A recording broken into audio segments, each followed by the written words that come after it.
Here, take two. Welcome to They Said, She Heard, the podcast where words become turning points. I'm your host, Samantha Gibson. Here we talk with leaders, dreamers, and change makers about one simple question. What was said to you, and how did it move you forward, set you back, or make you rebuild? Because sometimes the words that break us are the same ones that build who we become. Okay, you guys, we're going to do shout outs. Great American Title, their podcast studio in Phoenix, Arizona. They are amazing for allowing us to have this space. If you have any residential or commercial title needs, I will make sure to tag them, and I would love nothing more than for you to give them a chance. I have worked with them for several years, and they are a fantastic team of folks. I also want to give a big shout out to everybody that has been listening to the podcast, subscribing to the podcast, and leaving reviews. Truly, without you, this would not be a success. And it certainly would not be making the impact that in a very short amount of time has already started doing. So thank you guys so much. If you hear today for the first time this episode and it speaks to you, reviews, guys, reviews, that would be awesome, and share it with anybody that you know. So we are going to hop in. Something super crazy happened where my guest that I have with me, we recorded the episode. I have now recorded numerous episodes, and it's the first time this has ever happened. We're doing it exactly the same way that I do it each time, and the episode didn't record. So this is a second take of this. Whether that's a God thing, I don't know, but I am going to just learn to go with it. So I am going to go ahead and let you guys know a little bit about my guest. I met him through a networking function. The first couple times that I had seen him, did not interact with him, but I knew that his energy was positive. I had just an intuition that this person was someone safe and cool to be around. We scheduled a one-to-one, which is what that networking group calls their interactions. Mm-hmm. And we met. He was a little bit late to the meeting because he was working. But we did go to a place called Hooligans here in Arizona. It's a coffee shop, and they did the lighting there. So that was kind of cool. Yeah. Did all the electric there. Yes. Yeah. And I was able to make friends with the dog and the owner. I was able to get some journaling done. So running behind was not a bad thing, but our 1 hour coffee quickly turned into almost 3 hours of just talking life, faith, professional growth and goals. And it was just a really, really great opportunity to meet this person. So when the podcast came to life, he was certainly one of those people that I said, I absolutely want him to be on my episode. Cool. I did not take no for an answer. She didn't. I said no 3 times. I really didn't. I just added the calendar invite. And here we are. So will you share with everybody your name, your title, and the company you're with? Mario Trujillo with Blue Electric, based out of the East Valley, Phoenix metropolitan area. We cover the full valley. My title there, I'm not sure. I'm gonna call it operations manager. Now you are. I liked navigator. The first episode, I said I don't know. I navigate the whirlwind, and I don't know. It changes every day. Though. I wear a lot of different hats, and we do a lot of different things. So yeah, I fill in a lot of holes. That is so much better than operation. Blah blah blah. If it sounds navigator. That's it. If you could do it, if you could introduce it, the navigator. That would be perfect. Yes. Yeah. So, all right, guys. Well, we're going to go ahead and hop on in. Mario, because we did the first episode, you know the rules. I will keep us to our 20 minutes. I will wrap us up when we need to wrap us up. Yes. And here we rock and roll. So here goes your question. What is something said to you, and how did it move you forward, set you back, or make you rebuild? That's a good question. That's a good question. I guess for me, finding out what was said was that changed everything. Was truth sets free. Yes. Yeah. All right. So when you were hearing that phrase, so you heard it from someone else. Yeah. I read it. Yeah. Where were you? Like, kind of walk me through where you were in your life at that point when it came. I was young. I was early 20s. I'm mid 40s now, so it's 20 years ago, something like that. But I was just in pursuit of freedom. I was in pursuit of freedom and in pursuit of truth. And so it was perfect timing, because then it allows you, when you get that in the deep depths in your inner man, what takes place is that you become sturdy. You almost become unmovable, right? And it's not that you don't have the winds raging around you. It's just that you're able to stand firm in it, right? The lies of the world and the deception that's out there can huff and puff, but it'll never blow your house down. Yeah. Right. And so if you can get that and you really get that, then it changes everything about your life. So a lot of the people that are starting to follow and listen to the podcast, in the demographic, it's the working class, just people that are working, whether it's an executive, whether it's an employee. Really, the point and the purpose of this podcast is to reach anybody that can understand the pressures of needing to counterbalance life, right? So you're counterbalancing working and you're counterbalancing what you come home to. Yeah. Walk me through a little bit, or if you don't mind giving me an example, or us an example, the listeners too, right? An example of when you've had to really, you might have something chaotic going on around you and you're trying to stay firm in the truth. Yeah, I mean, it's difficult at times, right? Because you got a lot of other factors. You have past, you have history, you have emotion, you have accusations, you have everything that's coming against you. You have your own failures, right? You have all these different aspects that are just flying at you from all different directions. So having the understanding, I think, for myself that I'm living before an audience of one, right? And it only matters. I think on the previous podcast that we did, on our first podcast, this is now our second, we're deep in it, but I said that if a pig finds an apricot on the floor, on the ground, on the dirt, and he loves it, and he begins to dig in the ground for more apricots, he's probably going to come up empty-handed. But if he just simply looks up, he'll see where the giver of the fruit really comes from, right? So for me, it was that. It was being able to look up and say, okay, well, this whole thing's bigger. It's an eternal perspective. It's bigger than where I am right now currently. And I started to think in years rather than days, right? Because at times, if stuff's thick enough, you start thinking in minutes, seconds, right? It's really, really long time. Like if you're fasting, right? Days seem longer, right? If you're choking, seconds seem really long, right? And so having an abundance of that breath changes the way that you pursue life. And so if you can stir to yourself and just remember, they say if you're crawling through a cave, right, and if you start to panic, your chest starts to expand, it becomes harder, right? So being able to stay firm in the foundation that you've laid, because this is what it is everybody seems to have a higher expectation from themselves than they're really going to be able to produce, right? And so for me, if I can see the fact that I'm never going to rise to the occasion, I'm going to fall to the level of my training, right? If a boxer waits to train till he hears the bell ring, he's probably going to get beat up, right? And so the preparation that goes into, we don't want to wait for the fire to begin training how to put out a fire. We want to be able to not come to the problem and then go try to find the solution. We want to come from the solution and then bulldoze the problems. Yeah. And then if we live like that and we really believe that, then we become unmovable. Then nobody can really touch you. Because if somebody does something dirty to me or does me wrong, that's them. That's their deception. They're not walking in light. They're walking in darkness. So therefore, they don't know what they're stumbling on, right? So I can't blame them. If a blind guy gets on the bus, steps on my shoe, I'm not going to be mad at him. I'm going to probably help him find his seat. You see, and so you become unmovable in that sense where people, they don't have the access to your heart any longer in a negative way. They can only benefit me. They can't take away from me, because if something happens to me that's negative, I'm gonna cry for them, not for myself, right? And then when you have that perspective, it's like, okay, I'm in a good position, but that person's not. He was created to walk in love and light. He's walking in darkness and deception. So that's probably the one with the problem. Right. And so I'm never going to allow the negativity that is in him to be reproduced within me. Once somebody else's sin against you produces sin in you, you've been deceived. Well, and I look at so I'm going to go, you know me, I go backwards to go forward sometimes. I like it. Not sometimes, many times.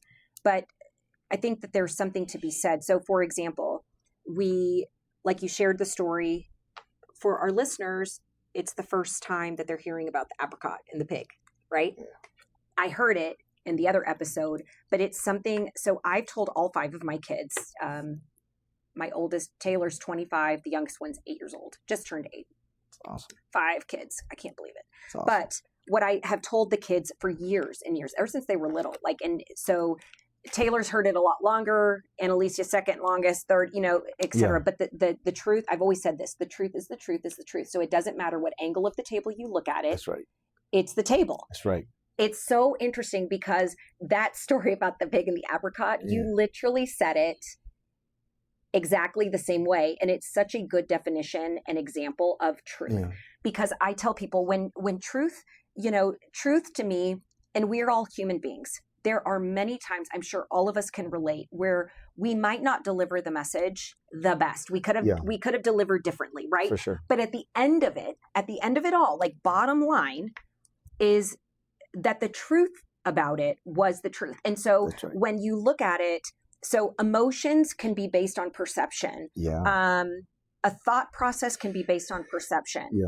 But the black and white part of it will always remain. That's right. And I think that a lot of, not a lot, but there are times where until you are willing and able to learn truly about personal growth, I think it starts personal and then will go professional. But until you learn personally to respect someone else's point of views, have enough self-control to respect someone else's point of views, but then also have enough emotional intelligence from within, I'll say, to recognize the fact that you're being able to express the truth. You can do it. I say this often with people. You can have couth. You don't need to be all emotionally wired up. It does nothing to achieve, because to be right, I think the older and wiser you become, and it's usually through a lot of error, if you will, a lot of pain points. Really, what I have found in my experience is the wise people, we're not out there to be right.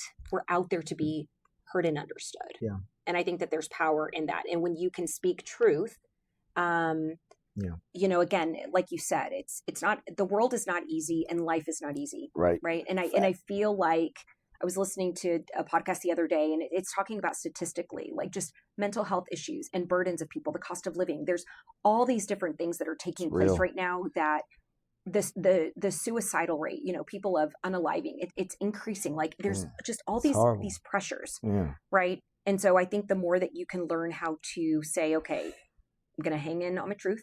And I'm going to speak that. That's right. Stay true to myself. But like you said, I'm not going to allow the other people. That's right. And it's hard. It's not easy. I'm learning that. It's difficult because we're emotional beings. And so we are a spirit. We have a soul, mind, will, and emotion, and we live in a body. And the problem is when they're out of order, then there's issues, right? So when we live out, emotion's a wonderful servant. It's just a horrible master. Right. And so when you're a servant to it, rather than allow it to serve you, then you're just tossed and turned all over the place. Right. And so life happens, and difficulties happen, right? There's disappointments. There's all these things that come in. There's the accusations of others. There's your own failures.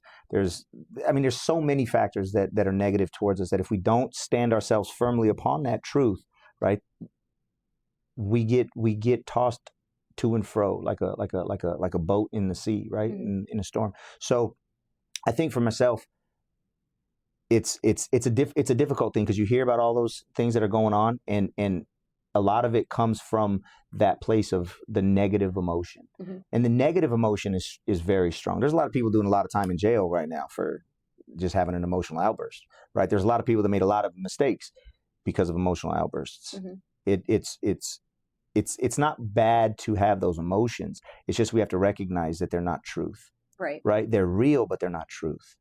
Truth is a man. His name is Jesus. Right? And so it's like, if we could stand upon what his perception of us, I've been accepted in the beloved. So if I've been accepted in the beloved, your rejection of me matters very minuscule, right?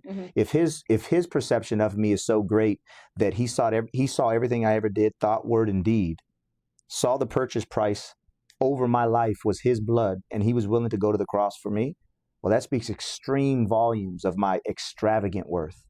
Right? So even me seeing myself in all of my failures, I can come to the realization I am not the sum total of my most recent failure. Right? And so I'm going to find my success in that pile of failures, and then I can look at it as a lesson. And so I'm learning, and I'm always progressing, and I'm always maturing. If I look at it like this, I have kids. I have 2 kids. So when they're small, they're teenagers now, and they barely know I exist. But when they were smaller, I wanted them to enjoy the process of maturing. Right? I didn't want them to only enjoy their lives once they got to that position of full maturity and uprightness, and they're just walking perfectly how they ought to be walking. I wanted them to enjoy the process. And people say you got to crawl before you walk, but you got to learn to keep your head up before Sure. you even learn how to crawl, right? You got a newborn baby. The baby doesn't. I mean, he's got right. You have to. Rubber. You come from a position of it's just continual growth.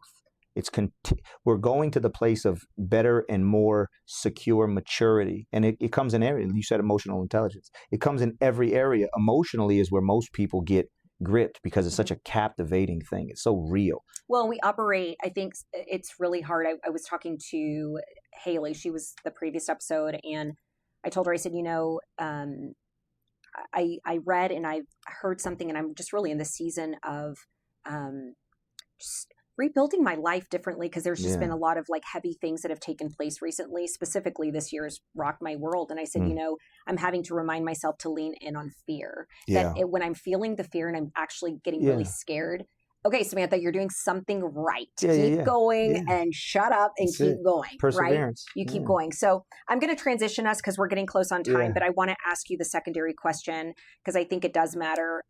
What's something you're currently learning for your personal growth? Yeah. I call it the mature verse in Proverbs 18:21. Get it matured. 18 and 21.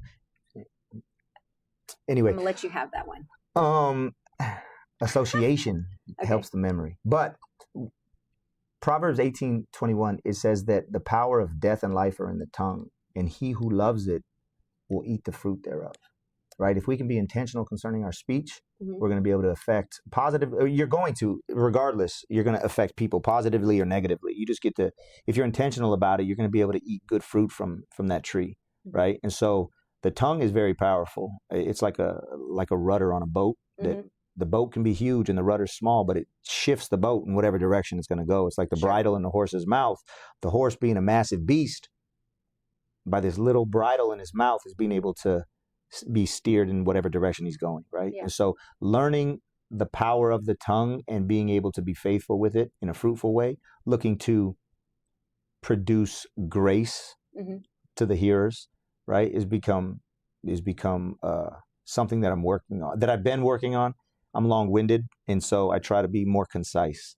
Yeah, well, and I shared this.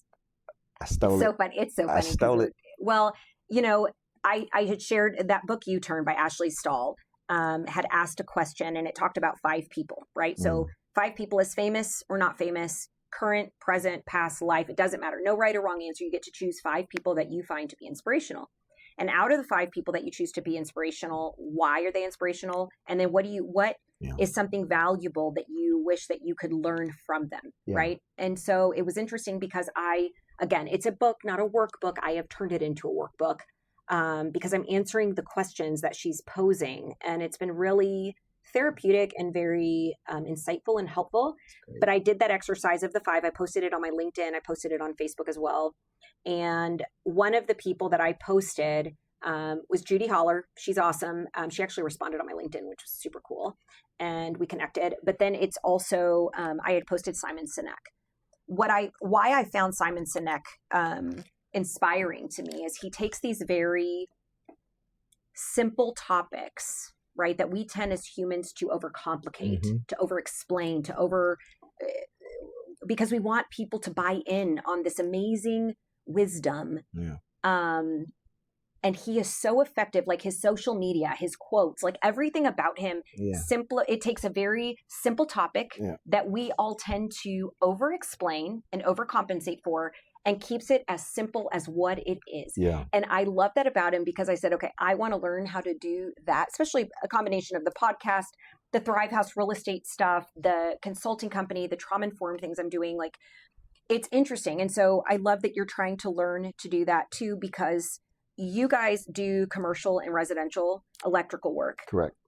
I do see in the short amount of time that we've known each other, you guys are starting to really grow that commercial sector. Yes. The demographic of the people you guys are going to be working with, that skill set will be so critically important. Of the less words. And we talked about it, right? Like in the Latin culture, me being Mexican, right? Like Americans, and I'm not throwing dirt on anybody, but it's my perspective, my perception of it is, when you grow up, you're taught you don't speak unless you're spoken to. And the Latin culture, we are all allowed to talk whenever we want to talk. We talk with our hands. And so sometimes, very expressive. yeah. And so our words, like when you're flailing a hand in circles, you need a lot of words. You can't flail, say one word, and because your hands would still be moving. Yes. Like you still need the rainbow of words, because what are we going to do with that? So learning how to be condensed, I think, is a great one to learn. And I'm right there with you. I'm doing the same thing. Trying. Yeah. Yeah. And we're learning, right? It took you 2 minutes to explain that. Yeah. 2.5. But it would have taken 5. It would have. It would have taken, I'm learning. High five, buddy. So you guys, we're running out of time, but Mario, I want to thank you so much. I will be posting all of his social media links and handles for you guys to connect. I would really encourage you to follow his journey, follow his team's journey. They are a fantastic group of folks out here. I know several of you guys might not be spiritual, no right or wrong answer to that, guys, but I will certainly say that I love when people lead by their faith. I love when people lead by something bigger than themselves. And his company, his team, they all reflect that in all they do. Before we wrap up, and I mixed them up. So he got one question. He might get the same, he might not. I don't know.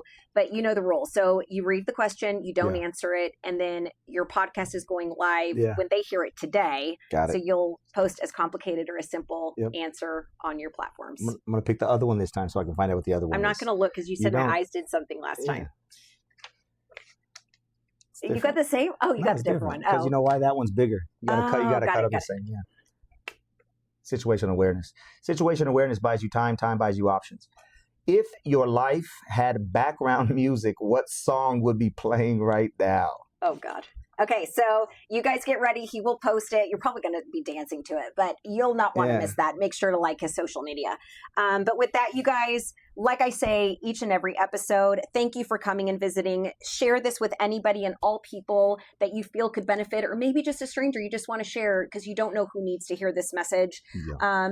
And without doubt, don't ever forget that I see you, I love you, you matter to me. And with that, we'll talk to you soon. Bye.